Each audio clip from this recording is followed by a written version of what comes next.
March 13th, 1997. This event called Lights Over Phoenix. What did you see? Well, I saw a huge craft just kind of come right over Squaw Peak. That was, it was just breathtaking. And I'm not sure about the date. You've got a better memory March for the 13th. dates than I do. Yeah. But there was no, like the Clinton day, no. No. No. I was on a strict diet.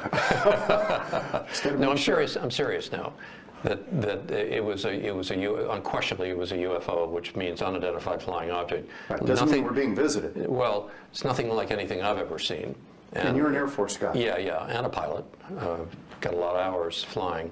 So it was pretty breathtaking. And I'll never forget, I snuck out to see it, without DPS, which I'm not supposed to be driving my own car and that kind of thing. And so, but I told Ann what I was doing. I was going to go up to Squaw Peak and see what everybody was, clamoring about. And when I walked in the front door, she looked at me, and I was apparently just, normally I'm fair complected and pale anyway, right? And she said, "Oh my gosh," she said, "she looked like a ghost. What did you see?" And I said, "Well, I don't know what I saw, but it was really something, and I'm not going to talk about it." And wow. So, did it frighten you? No, I think I was kind of in awe, really, How big? Bigger than anything I've ever seen in the sky. Like an aircraft carrier in the sky? Yeah. Something like that, yeah. And it was hard to define because of the light in terms of the size, but it was absolutely silent and had sort of eerie embedded lights, and, so that's what I saw, and I wasn't expecting to see anything because I was looking out over at Luke right. to the west. And then all of a sudden, these people in the park area just on the west side of 51, there were a bunch of people there. Everybody said, "Oh, look at that!" And we turned around, and this thing was coming from the northwest, traveling to the southeast. We now know, and it really hit me when we were watching the Diamondbacks in Game 7, and the B-1 flew over. Over. It wasn't. Yeah, it wasn't a B-1 bomber. But that thing all of a sudden out of nowhere appears. And, I said to somebody that night, I said, well, when they do test these, they test them in populated areas. They're new stuff. They test it to see if people detect it. Do you believe it was ours? Do you believe it was something from the U.S. government that they were kind of flying around? No, it wasn't even close to a B. It was much bigger than a B-1. A B-1 actually isn't that big. I mean, right. I mean, if it's at low altitude, it'll appear big, but no, this was totally different. Something, though, that you think our own government may have been kind of running by a populated area to see what would happen? Well, they certainly achieved their goal of stirring the pot, if that's what they were doing. But I don't think so. I think this was technologically far advanced. I use the analogy. Can you imagine if you took Christopher Columbus and put him in the cockpit of a Boeing 777? What his reaction would be? He wouldn't understand it. He would be convinced that this is something from another world, Is that what? And I think I really believe that. I believe that. But I've always been open to that. We're not alone in the universe. I agree with you. We're going to find that. We're going to find that out one way or the other. Even Bill Clinton was talking about that the other day on the national news. I saw that. Yeah. I do believe that we're not alone. I just don't know that we've been visited. But you think maybe that night we were? I think so, yeah. There have been so many different sort of sightings and inexplicable phenomena that, but the disparity in terms of technological progress would be so vast that we would be, I think, of sort of no consequence to whoever is visiting us, because the technology to get here would be just beyond anything we could imagine. Did it hover? No, it was just going in a straight line. Slow pace? Yeah, slow pace, yeah. And then, there were all the sightings. Flares. There were the sightings of the America West plane coming into Sky Harbor, said he could have landed on it. It was enormous. Yeah. Like an aircraft carrier in the sky? Is that about as close as you could? I think that's a fair description, Oh, my God. Yeah, it's kind of interesting. Maybe it's our next generation we're working on. Who knows? Well, we'll find out it someday.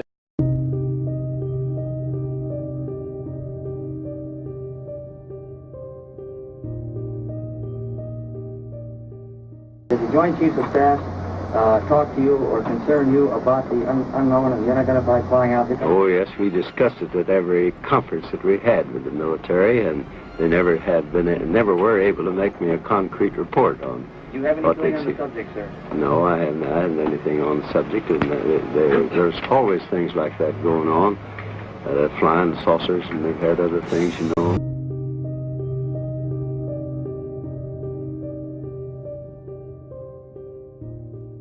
Bowyer, a man with more than 20 years flying experience under his wing, so to speak, saw something extraordinary which later made those headlines as he flew at 4,000 feet near Guernsey. And so did quite a few of his passengers, and so did the pilot of another aircraft that was flying nearby, flying over Sark. And Captain Bowyer is here now to tell his story. Thank you for coming in, and thank you for speaking up, because I know from private conversations I've had over the years with the commercial pilots, sometimes when I'm up in the cockpit with them, they do see things, and they tend not to report them because they don't want to be laughed at or have their careers jeopardised. Exactly right, so why have you decided to speak out about this? Well, I didn't actually decide to speak out at all. Actually, the press asked the company, which I work for, would I mind doing an interview, and the company, being quite a forward-thinking firm, had no objection. In fact, pretty much actively encouraged it. So that's how it happened, really. Well, how did the press get hold of it then? Did passengers? I don't know. I really don't know. You weren't the only person who saw No, this phenomenon, that's right. were you? There No. were some passengers who saw it, and Yeah. also another pilot. Yes. Simultaneously. Well, look, we've got an artist's impression that we knocked up here this afternoon on our computer paint box. Is that kind of what you saw? Is that a reasonable... No. Oh, well, which is the best we did. Oh, be honest, yeah. Well, hold that picture. Well, it's pretty you describe it to us. Well, it was a brilliant yellow object. The brightness you've got there, about 2/3 from left to right, it was a graphite grey section, if you want to call it a fuselage. We don't know yet what it was. We're looking into it. And how big was it? It's difficult to say once again, but I saw it from 50 miles away. So any object from 50 miles away must have been fairly enormous. What, about a mile long? It's possible, yeah. Did it move at all? It probably didn't move, but I had the great opportunity the other day from Jersey Air Traffic Control visiting their radar room, and some interesting traces, let's put it that way, from the radar Really? indicate that there's a possibility that they did pick up from both Guernsey and Jersey radar traces, spurious traces they call, for around about 55 minutes. How long did you see it for? I saw it in total for 12 minutes. Can I show you a picture? This is, I'm sure you've seen this picture. It's of lenticular clouds, a very rare but known formation. This was taken some years ago. Could it have been something like that? Could it have been some very, very strangely formed cloud, do you think? No. Well, I think highly unlikely. I've seen lots of lenticularis in my time, but just doesn't look like a cloud. Well, you've seen a lot of clouds over the last I also 20 had years. the opportunity of looking at these objects, there were two of them, through binoculars, 10 times magnification, and in my view, a very definite object inside controlled airspace, which shouldn't have been there. What happened? Did you simply lose contact with it? Did it disappear? Well, I was landing. There was a general flight from Southampton going to Alderney, and the only reason I lost sight of it was because I descended through a haze layer, which is fairly common in that area. And having descended through the haze layer, couldn't see it anymore. But it's almost certainly still there. Did the other pilot who was flying over Sark, the island of Sark, did he report it in exactly the same terms? Yes, because it was sighted, or they were sighted inside controlled airspace. The pilot's under a legal obligation, and I suspect this is where the press Stories come from. And he's filed a report exactly the same as I have. Well, let's show you a couple of pictures from the UFO file books. These are genuine UFOs in the sense that no one's ever been able to explain what they are, but they happen. They're not fakes. Well, that's over New Mexico. That's very similar to the sort of thing that I saw, yeah. Well, and my passengers. That was famously I haven't seen taken over New Mexico in 1957, and it's not a cloud. That much we do know. I don't know what it is, but it's not a cloud. Not a cloud. Analysis showed that it wasn't a cloud, but they don't know what it was, hence UFO. This is one from Russia in 1989. Again, analysis shows it's a genuine object. It's not a cloud. There is a cloud above it, a faint one, but that object is not a cloud. Again, is that something... well, I'd say the object I saw was a very brilliant yellow much brighter colour. than that. Yeah, much brighter. It's emitting light. Good. It was emitting. You think it was No, I think so. emitting light? Well, there was cloud above it and all the way down to Guernsey. And, So it couldn't have been reflecting sunlight then? Yeah. Well, that was what I first thought before I looked at it through the binoculars, that there's a lot of vineries called greenhouses in Guernsey, and the sun may have been reflecting from one of these vineries to the aircraft. You often see them in France as well, on the way down to the Channel Islands. And because the aircraft moves position and the reflections are fixed in place, they often disappear. They always disappear. This one didn't disappear, it just stayed stationary. If you had to take an instinctive guess, and I'm saying it's guess, so I'm not asking for professionals, because how could you possibly know? Would you say that it was something of this planet or something from outer space? Extremely difficult. I mean, I think a few years ago you interviewed Dr. David Clark on a very similar sort of thing. Did, yeah. About 4 years ago. I spoke to him today. He's in charge of a team that's looking into this at the moment. I have been asked a question by the press, and my simple answer was, I don't think it's from around here.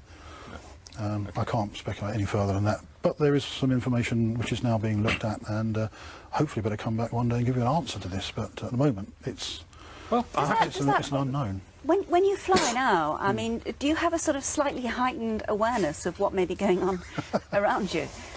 I think, yes, definitely. Yeah, it's not the first object I've seen personally, and I've spoken to a lot of other commercial pilots since this has happened, and they've said on the quiet, come round the corner, I want to tell you about what I saw. Absolutely, that's... And I think what's going to happen now, this may have opened the can, and I think what all professional pilots out there ought to be looking at is actually reporting everything they see and actually getting it itemised and written into the CAA, and then perhaps we will find out. Well, I have to say, the unofficial first-hand accounts I've, as I say, had from professional pilots, many of them with as much experience as you have, and they're not putting me on, are extraordinary. Some things that some guys have seen. Some see nothing in an entire career. We interviewed a British Airways pilot who also came out in the 1960s. He saw a silver disc, didn't he? He picked it up on his radar. It was picked up on ground radar over the Bay of Biscay. Pretty big, and it travelled at immense speed, way faster than the speed of sound, and disappeared under his right wing. And it was a round silver disc, like they're supposed to be. Extraordinary. Well, this object looked like a CD disc on edge, if you like, but very sharp and extremely well defined. Well, thank you very much for coming in and describing it to us. That's fascinating. Thank you. Thank you. Welcome.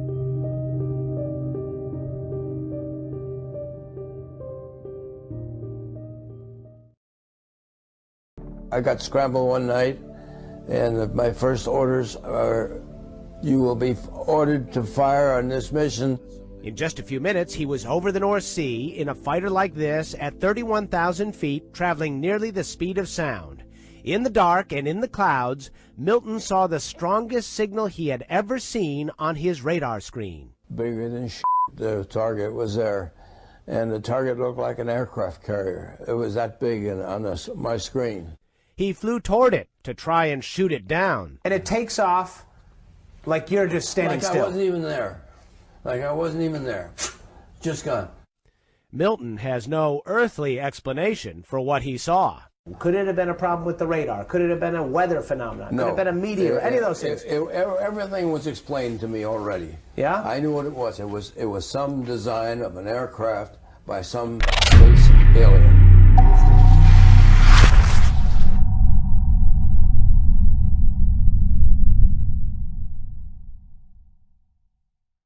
Got a lot of hours flying, so it was pretty breathtaking, and I'll never forget. I snuck out to see it, without DPS, which I'm not supposed to be driving my own car and that kind of thing. And so, but I told Ann what I was doing. I was craft just kind of come right over Squaw Peak. That was, it was just breathtaking, and. I'm not sure about the date. You've got a better memory for the dates than I do. Yeah. But there was no, like the Clinton day, no. No.